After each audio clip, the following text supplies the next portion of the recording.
यहाँ तू और मैं की चर्चा में लगे हुए हैं। सबसे बड़ी बात यह है कि मैं कल रात सोच रहा था कि किसी की बीमारी अगर किसी वैद्य से या किसी डॉक्टर से दूर हो जाती है और वो इंसान किसी दूसरे इंसान को कहता है कि भाई मेरी बीमारी इससे दूर हो गई,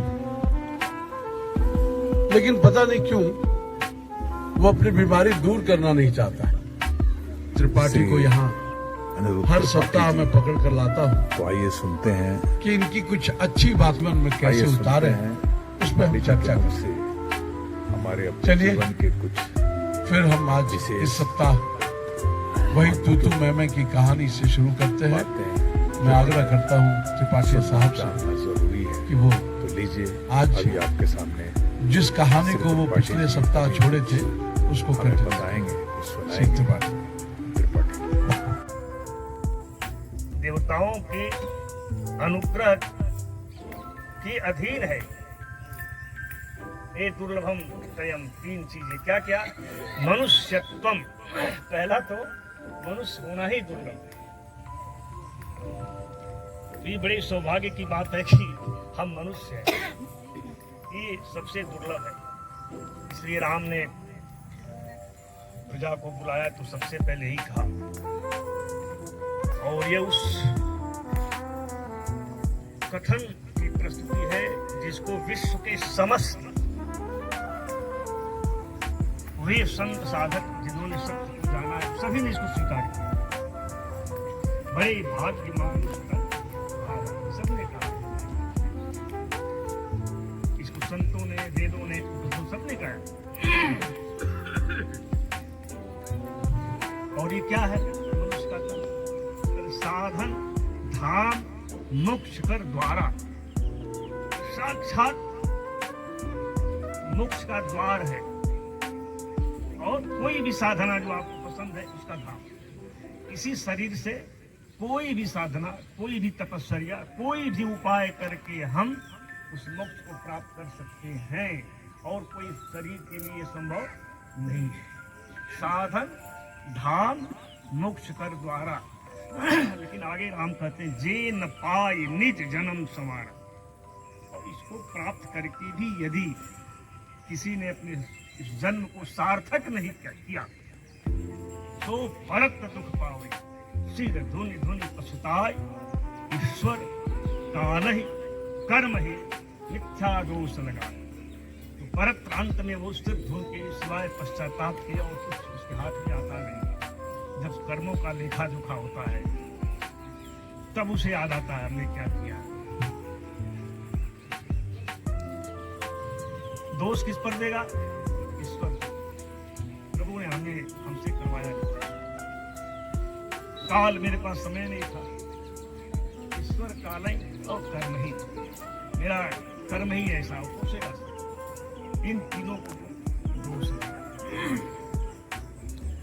तो ऋषियों ने कहा, दुर्लभम त्रयमय वै तत् देवानुग्रह तम मनुष्यत्वम। पहला तो दुर्लभ होना, मनुष्य का शरीर प्राप्त करना दुर्लभ। दूसरा क्या?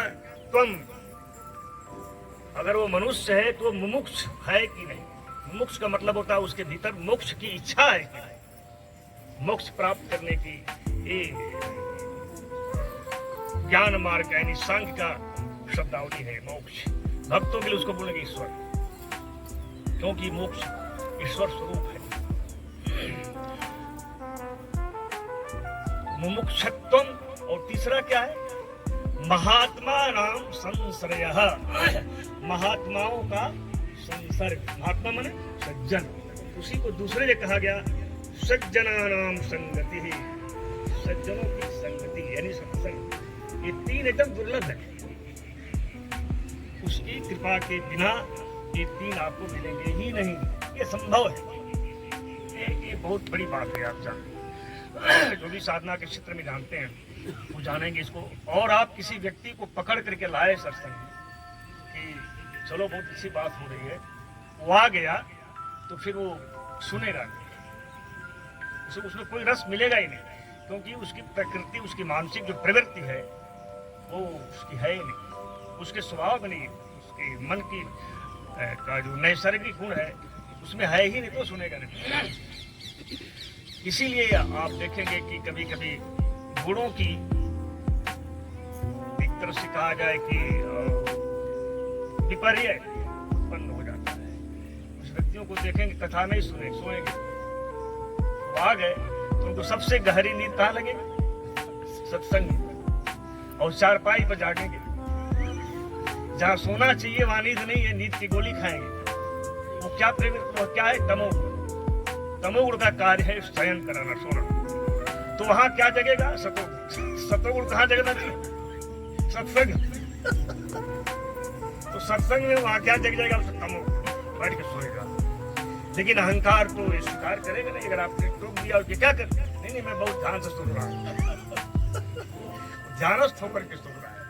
मन का जो मूल तत्व अहंकार है, जो ममता का मूल स्वरूप है, वही उसको खड़ा किया है। वो अपनी गलती एक्सेप्ट नहीं करता, वो अपने बचाने के लिए स्वयं को दांव पर लगा देता है।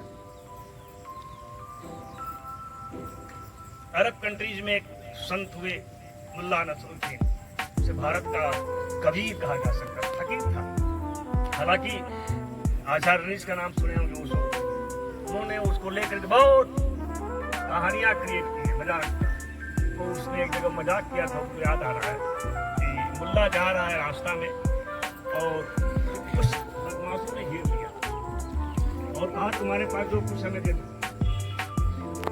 उसने कहा मेरे पास कुछ नहीं, अगर नहीं देगा तो तुम्हारी पिटाई करेंगे, इसलिए अभी भी हम अंतिम बात बोल रहे हैं, दे दो जो तुम्हारे पास। तो सब लोगों ने पीटना शुरू किया, फिर भी वो चिल्लाया जा रहा है, पटक दिया सब।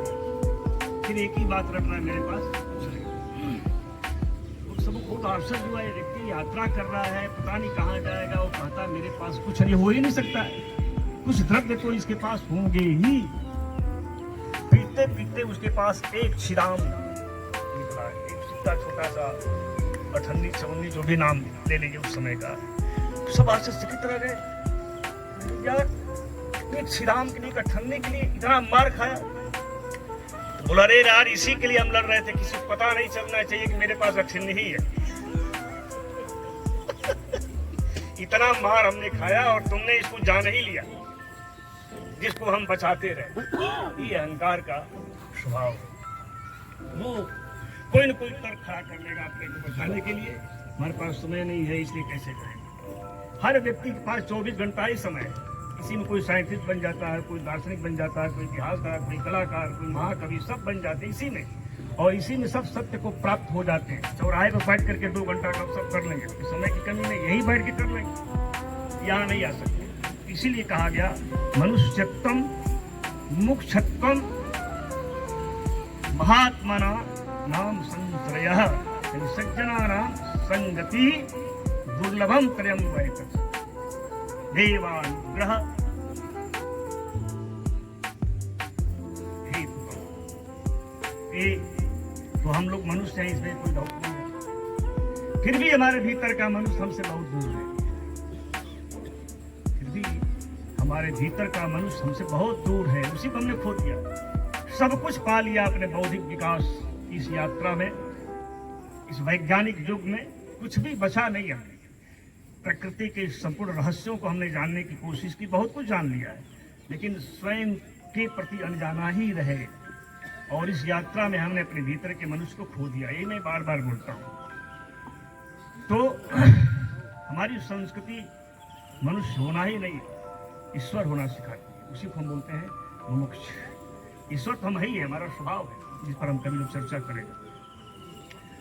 तो इसमें किसी को कुछ पूछना हो, अब तक जो यात्रा हमारी हुई है इसमें कोई संदेह तो आप पूछ सकते हैं। बड़े ये उसकी कृपा है कि इस तरह का उद्घोष हो भी रहा है, नहीं तो बड़ी सारी कंडीशन है, शर्तें हैं पूछने के लिए। यूं ही पूछते रहते हैं, पान की दुकान पर खड़े हो जाए, त्रिपाठी इधर आइए, क्या है भाई। एक सज्जन थे, नाम मैंने लेना नहीं चाहता हूँ, बहुत बुजुर्ग हो गए थे, 75 साल के, और गायत्री परिवार से जुड़े थे, बुजुर्ग थे। तो हमको उनके सम्मान की रक्षा करनी थी, तो मैं चला गया। कड़वा बोलना भी ठीक नहीं था। उसने कहा कि मरने के बाद क्या होता है आप बताइए हमें, हम आपको जाने नहीं देंगे। हमने कहा ये तो मरने के बाद ही जाना जा सकता है, और हम ये वादा करते हैं कि आप मरिए, जानिए, लौटिए, फिर बताइए, और तब तक हम यहाँ से जाएंगे नहीं। वो बेचारे बड़े संकट में पड़ गए। कोई मरने के बाद ही जाना जा सकता है। तो अगर आप जीते जी मर गए, जिसको हम बोलते हैं जीवन मुक्त पुरुष, तो जान लें मरना केवल शरीर का मरना नहीं, मैं का मरना। ये तो मरने के बाद भी जिंदा रहता है। ये आत्मा सर जो आत्मा जन्म नहीं लेती, आपके भीतर जो चैतन्य है, कॉन्शियसनेस है, एनर्जी है, अल्टीमेट ट्रूथ की, जो नाम उसको देना दे दीजिए, वो कभी जन्मती मरती नहीं। कौन मरता है? यही अहंकार, यही अपने तमाम वासनाओं को लेकर यात्रा पर निकल जाता है, यही आता है। उसी को हम बोलते हैं योग की भाषा में सूक्ष्म शरीर, जिसे कृष्ण बोलते हैं कि हे अर्जुन, फूल की तरह ये शरीर यही गिर जाएगा, और वो जो सूक्ष्म शरीर है जिसको सुगंध बोलते हैं, वो उसका सुगंध लेकर के वासनाओं का पिछली अगली यात्रा के लिए पुनः वापस आएगा। इसलिए आप जानते हैं हमारे लोक संस्कृति में, भोजपुरी संस्कृति में, अन्य संस्कृति में आप देखे होंगे, एक शब्द है फूला, डेड बॉडी को बोलते हैं। जब डेड बॉडी जल जाता है बोले फुल्ला ले गंगा जी में प्रवाहित कर देते हैं, फूल नहीं रह जाता है। यदि ये स्थूल शरीर और जो सूक्ष्म शरीर है, जिसको हम योग की भाषा में मनोमय कोश भी बोलते हैं, तो वो अपनी यात्रा पर निकल जाता है। तो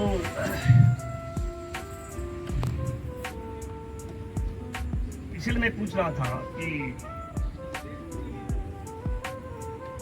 और कैसे बताएं, मरने को तैयार नहीं थे। हमने कंडीशन रखा मरिए, फिर कोई उपाय नहीं। एक छूट आपको हम दे देते हैं, बोले क्या हम जब तक सब्जी लेके आते हैं तब तक आप यात्रा करिए, हम आपका संकोच भी तोड़ देते हैं, तब तक मरने की कोशिश करिए, आ गए अगर आपके लोग की फिर पूछ लेंगे। इस तरह से मैं वहां से पिंड छुड़ा के, इस तरह से प्रश्न पूछ दिए जाते हैं। कुछ प्रश्न यूं ही पूछ दिए जाते, कौतूहल बस, साउथ पढ़ जाते, हम ऐसा सुने थे, बताइए तो। और कुछ प्रश्न उत्तर जानते हुए पूछे जाते हैं, तो देखें इनको पता है कि नहीं।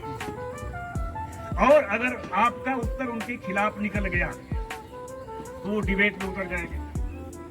यानी वहां भी सत्य को जानने की कोई जिज्ञासा नहीं है। इसलिए कृष्ण ने कंडीशन रख दिया, एक अर्जुन, ये जो मैं तुम्हें ज्ञान की बातें बताने जा रहा हूं, इसको तुम जाओ तद विद्धि। कहाँ जाओ? ज्ञानियों के पास जाओ, जो इसको जानते हैं, जिनके जीवन में उतरा है, वहां जाओ। लेकिन वो ऐसे नहीं बताएंगे, सही वजह उनकी सेवा करो, प्रणिपाते ना, प्रणिपात करो। प्रणिपात माने होता है प्रणि माने होता है झुक जाना, नीचे गिरना, आगे। पात मन गिर जाओ, उनके चरणों में गिर जाओ, यानी दंडवत करो,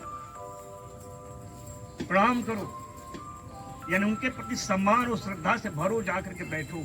तद विद्धि, तब उसको जानो, उस ज्ञान को। तद विद्धि प्रणिपातेन परिप्रसनेन सेवया। तो वो जो ऋषि हैं, ते उपदेशयन्ति, तुम्हें उपदेश करेंगे, उपदेश देंगे। ज्ञानिनः तत्वदर्शिनः, वो जो तत्व को जानने वाले ज्ञानी हैं, वो तुम्हें उपदेश करेंगे। इस कंडीशन के पीछे यह भी एक श्रद्धा चित्त अगर नहीं है तो आप सुन करके भी नहीं सुनेंगे, और उस ज्ञानी का शरीर बोल भी नहीं पाएगा। जब आप भरेंगे लबालब श्रद्धा से, उसके प्रति आदर के भाव से भरेंगे, तो वो अहंकार आपके भीतर गिरेगा, और यहाँ तो गिरा हुआ है ही है, तो दोनों मिलके एक हो जाएंगे, और तब फ्लो होती है वो कथा। ये बहुत टफ है, इतना आसान नहीं है, उसको हम बोल भी नहीं पाएंगे। तब जाकर के वो तत्व का विस्फोट होता है दोनों के शरीर में, और तब ऐसी ऐसी घटना घटेगी कि आप अपने मन में प्रश्न सोचेंगे, इधर से उत्तर निकल जाएगा। ऐसा इस शरीर को बहुत अनुभव है, जहाँ लोग खड़े होकर बोलेंगे आज तो आपने वही बोला जो हम सुनने के लिए बेचैन थे, जानना चाहते। इसीलिए कृष्ण ने पहला कंडीशन लगा, श्रद्धावान लभते ज्ञानम। श्रद्धावान है, श्रद्धा से भरा हुआ चित्त है, वही उसको सुन सकता है। आप सुने होंगे ना अष्टावक्र के बारे में, कैसे थे? अष्टांग वक्र थे, 8 शरीर से वो बिल्कुल कुरूप थे। और उसको देख करके विद्वानों ने मजाक उड़ा दिया। जनक के दरबार में जाते हैं, कथा सुने होंगे, सुने हैं कथा आप लोग अष्टावक्र का? कौन कौन नहीं सुना है? नहीं सुने हैं? सुना दे। अष्टावक्र जो है वो कुहर ऋषि के पुत्र थे, महर्षि कुहर। और एक ऐसे अद्भुत, इसलिए मैं संस्कारों की बात बार बार करता हूँ। हमारे यहाँ तो गर्भ में ही संस्कार मिल जाते हैं, पूरे जीवन को बदल देने वाला। इसलिए हमारे यहाँ गर्भधारण संस्कार था, वहां से सुलभ संस्कार और फिर मरने तक वो संस्कार हमारे यहाँ है, जो बहुत साइंटिफिक है, वैज्ञानिक है, और आज सच भी हो रहा है। विदेश वाले इसे जानने की कोशिश कर रहे हैं, हम ही उसको बैकवर्डनेस समझ करके छोड़ते जा रहे हैं। तो वो बेचारे महर्षि कुहर वेद पाठ कर रहे थे, वेद पाठी ऋषि थे, और वेद पाठ करते समय सहसा एक मंत्र का उच्चारण अशुद्ध हो और वो मां के पेट में बैठे हुए अष्टावक्र जो है, उसने कहा पिताजी आप गलत उच्चारण कर रहे हैं। बस महर्षि को बहुत गुस्सा आ गया, अभी तो ये मां के पेट से बाहर नहीं आया और इस तरह का अपमान कर रहा है, बाहर आएगा तो क्या करेगा? बस वही श्राप दे दिया, जाओ तुम अष्टांग वक्र हो जाओ, तुम्हारा एक ही शरीर शुद्ध बनाओ। इसलिए दंडवत में ये अष्टांग वक्रता सीधी हो जाती है, शरीर के बल गिरेंगे बिल्कुल सीधा। इसको हम आपको किताब जो दी है उसको पढ़िएगा, तो इस घटना का स्पिरिचुअल मीनिंग क्या है उसमें हमने समझाया है।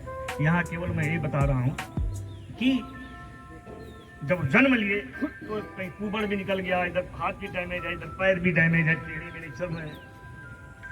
तो उस समय जनक के यहाँ संवाद चलता था, शास्त्रार्थ, तमाम विद्वानों को बुलाते थे, शास्त्रार्थ करते थे। आज भी ये परंपरा है। शास्त्रार्थ का अर्थ ही था कि जिनने जीवन में सत्य को जाना है वो पल पर बैठ के और उसकी साझेदारी करते थे। लेकिन ये अहंकार का प्रतीक था, सब अपनी अपनी विद्वता झाड़ देते, नहीं ज्यादा जानता और आपके बातों का खंडन करके सिद्ध कर सकते कि आप जो बोल रहे हैं वो गलत है। इसके लिए वो सारा शास्त्रार्थ था, और शास्त्रार्थ का आयोजन व्यक्ति था, बड़ा आश्चर्य है। उसका नाम था बंधन, जो बंधन से मुक्ति देता था उसी का नाम था बंधन, वही मुख्य आचार्य। उसने एक शर्त लगाई थी कि जो भी हार जाएगा उसको मेरे साथ चलना पड़ेगा। तो अपने यहाँ ले जाता, तो दूसरे पृथ्वी लोक में कई उसके ऋषि थे तपस्या कर, उसके पिताजी, वहां नौकरी में लगा देता था, माने बधुआ मजदूर बना देता था। इसके पिताजी गायब हो गए, 12 वर्ष बीत गए, माँ से पूछते हैं पिताजी कहाँ गए, पिताजी कहाँ गए, कुहर गायब हो गए थे। तो माँ ने बताया बेटा ऐसा ऐसा है जनक के यहाँ और कुछ हो रहा है, वो सत्संग में गए थे वापस भी गए, और अगर जीत गए तो इतना 1000 गौ में जिसका एकदम सोना वगैरह से बड़ा हुआ सिंह, ये सब हम देंगे, ये सब शर्त थी। अष्टावक्र गए तो उन्हें गेट पर रोक दिया गया, तो शरीर सम्मान लायक नहीं था। ये शरीर जहाँ जाता है लेक्चर देने आपको जाते नहीं थे, तो ऐसे ही पैंट शर्ट पहन के जाते थे, कहीं वो प्रसंग आएगा तो सुनाएंगे। तो केवल कपड़ा के चलते क्या क्या उपद्रव खड़ा होता था। एक छवि हमने बना लिया है संत का, संत होगा तो माला लगा, पूरा स्थूल शरीर होगा, यहाँ तक लगता होगा मोटा मोटा रुद्राक्ष तिलक का त्रिपुंड, ये सब छवियों में संत गायब है। तो ये बेचारा तो संत का कोई लक्षण तो था ही नहीं, एक अच्छा खासा शरीर भी नहीं था, वक्र टेढ़ा 8 अंग से। बोला कि नहीं मुझे जाना, अंदर जाने दो, वो जाने नहीं दे रहा, वही बैठ के धरना पर, बातें अंदर तक पहुंची, उन्हें बुलाया गया। तो जो ही प्रवेश किया तो वही सारे विद्वान ठहाका लगा के हंस पड़े, इनके शरीर की कुरूपता को देख करके। और जो ही ठहाका लगा के हंसते हैं, वस्तावक उनकी हंसी से दुगना ठहाका लगा। जब भी ठाका लगाए तो सब शुरू हो गया, ये आदमी को ठाका लगा। तो जनक से रहा नहीं, क्या सन्नाटा छा गया। जनक ने पूछा कि बालक, उससे वो 12 वर्ष के थे, बालक ये लोग जो विद्वान हैं ये क्यों हंसे? ये तो हम समझ रहे हैं, तू क्यों हंसा?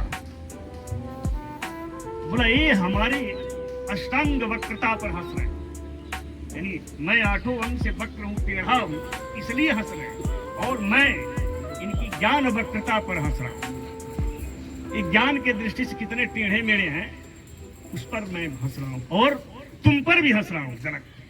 तुम इन चमारों को बुला करके और ज्ञान का सत्संग करा। आप कल्पना करिए उस युग में चमार शब्द का प्रयोग करना विद्वानों के लिए एक कितने साहस की बात हुई हो। ये बहुत क्रांतिकारी घटना है, और व्याख्या भी कर दिया है, जातिवाद से बाहर में नहीं आया। चमार है ये, और इनको केवल मेरा चमड़ा ही दिखाई दे रहा है, इसलिए चमार है। इस टेढ़े मेढ़े शरीर के भीतर जो सीधा खड़ा है एकदम, वो इन्हें नहीं दिख रहा है। वो वक्र नहीं है, वो चैतन्य, वो भगवत्ता, वो ईश्वर, इसमें कोई दोष नहीं। सौंदर्य का परिपूर्ण स्वरूप हो ईश्वर ही है, उस सौंदर्य को नहीं देखा। और ये कहा करके वो निकल गए वहां से। जनक को रात भर नींद नहीं आई। सवेरे टहलने निकले तो देखे कि थोड़ी दूरी पर ऐसे ही पल का 12 साल का लड़का अष्टावक्र बैठा हुआ है। गए, आंखें सूजी हुई है, रात भर सोए नहीं थी, तमाम चिंता में पड़ गए। वो कोई साधारण व्यक्ति नहीं था। गए और उसके चरणों में बैठ गए। बोले प्रभु भूल हो गई, मेरे अपराध को क्षमा करें, राजमहल में चले। वो जबरदस्ती ले आ उन्हें और सिंहासन पर बैठाया, और जनक कहाँ बैठे? जमीन पर। यही श्रद्धा है। 12 साल के टेढ़े मेढ़े शरीर वाले उस बच्चे के सामने अष्टावक्र सिंहासन पर बैठ करके जमीन पर बैठ गए। कथा सुनना है, बैठना पड़ेगा जमीन पर, सम्मान देना पड़ेगा। इसलिए हमारे यहाँ परंपरा केवल परंपरा बन के रह गई। हम वक्ता को माल्यार्पण, माला पहनाते हैं, श्रद्धा का प्रतीक है। उसके चरणों में झुकते हैं, प्रणाम करते हैं, ये सब संकेत है, प्रतीक है। तो प्रश्न किया अष्टावक्र ने, उसमें एक संबोधन देखिएगा तो आप आश्चर्यचकित हो जाइए। कहते हैं कि ज्ञानम कथम वाप्नोति, हे गुरुदेव ज्ञान कैसे प्राप्त होगा? यही है मोक्ष की इच्छा, ये अत्यंत दुर्लभ है। वो सब पंडितों के पास मोक्ष का कोई मतलब ही नहीं था कि हम जाने इसको क्या है। किताब तो पढ़ गए, पोथा पोथी, लेकिन जिसको जानना था वही नहीं जाना गया। ज्ञानम कथम वाप्नोति, ज्ञान कैसे प्राप्त होगा, और मुक्तिम कथम, और वो मुक्ति कैसे प्राप्त होगी। वैराग्यम च कथम प्राप्तम, वैराग्य कैसे प्राप्त होगा।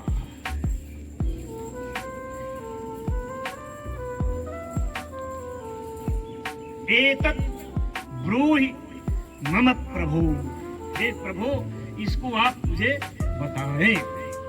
12 साल के टेढ़े मेढ़े शरीर वाले बच्चे को अष्टावक्र जैसा व्यक्ति जो ज्ञानी भी थे, लेकिन अब उनको लग रहा है कि ज्ञानी ये है, मैं नहीं, मैंने तो रख लिया है तोता जैसा और सुन लिया है। एक समान सवाल करने वाले लोग ऐसे ही होते हैं, कहीं सुन लिए हैं कथा, कहीं पढ़ लिए हैं, जीवन में उसका कोई प्रत्यक्ष बोध नहीं है। एतत् ब्रूहि मम प्रभु, हे प्रभु, प्रभु मन ईश्वर, ईश्वर का दर्जा दे रहे, हे ईश्वर, हे प्रभु आप बोलिए। इसी बोलते श्रद्धा। तब तक कृष्ण का गीता अर्जुन को समझ में नहीं आया जब तक अर्जुन ने नहीं कहा शिष्यस्ते हम। धर्म सम्मूढ़ था, ये समर्पण नहीं किया कि हे कृष्ण मैं धर्म सम्मूढ़। बातें तो बहुत लंबा लंबा विद्वानों की हमने कर दिया, लेकिन सचमुच में धर्म क्या है इस विषय विषय में मैं मूढ़ हूं, महामूर्ख हूं, ये कोई बोल पाएगा क्या पब्लिकली? उस मूर्खता को स्वीकार करना पड़ेगा, तब वो विस्फोट होता है। धर्म सम्मूढ़ चेता, वो तो यही समझता रहा कि मेरा मित्र है, बचपन से जान रहे हैं शत्रुघ्न को, किसको जाना है? तो किसी को जान सकता है क्या? शरीर को ही नहीं जानोगे। और ऊपर से मेरा रथ हाँक रहा है, तुम इससे बड़ा तो हो ही नहीं सकता। पूरी कथा में आप देखेंगे तब वो सखा सखा यही बोल रहा है, हे केशव नाम लेके बुला रहा है, हे केशव, हे पति यदु भी बोल रहा है, उनके जाति का एहसास भी करा रहा है कि आप यादव, हे यादव, ये भी बोल रहा है। तब तक वो विस्फोट नहीं होता है। उसको समझ में नहीं आ रहा है एक ही रथ पर दोनों बैठे हैं, एक उदास है, चिंताग्रस्त है, तनाव में है, और एक मस्ती और आनंद में, वो कृष्ण है। आपके भीतर भी ये अर्जुन बैठा हुआ और वो कृष्ण भी बैठा हुआ, जिसको उपनिषद में कहा गया, स्वा सपर्णा सैजा सखाय समानम वृक्षम परिसस हो जाते। प्रतीकों के माध्यम से आपके शरीर में दो तोते बैठे हुए हैं और दोनों तोते ही समान है, कोई अंतर नहीं है। एक साक्षी भाव में केवल देख रहा है और दूसरा फल खा रहा है, पीता है, मीठा है, कड़वा है, पीता है तो थू थू कर रहा है, फेंक रहा है, मीठा है, खाने का मतलब क्या हुआ? एक भोक्ता बना हुआ है और एक साक्षी बना हुआ। वो साक्षी ईश्वर है, जो साक्षी भाव में केवल देख रहा है, कहीं वो कर्म में लिप्त नहीं है, वो कर्म कर रहा है। कर्म से बाहर, किस कर्म से बाहर है क्या? कर्म तो सारा कर रहे हैं, फिर भी वो किसी कर्म में नहीं। ये टेक्निक सीख जाना ही अध्यात्म। और ये जो जीव है आत्मा, इसने स्वयं को मैं मान लिया है और उससे अलग हो गया है। दोनों एक ही है, अलग हो गया और इसलिए वो सुख दुख भोग रहा है।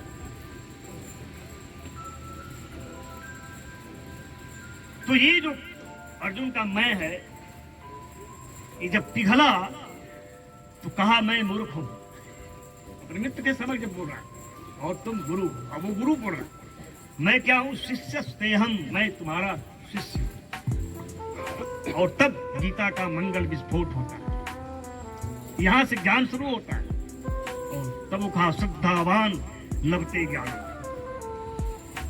और तब कहा कृष्ण ने बाकी लोगों को मैसेज दिया कि जानना है तद्विद्य, उस ज्ञान को प्रणिपातेन परिप्रश्नेन सेवया उपदिच्छन्ति ते ज्ञानम ज्ञानिना तत्त्वदर्शिना, तो उपदेश देंगी और बताएंगी कि ज्ञान क्या है।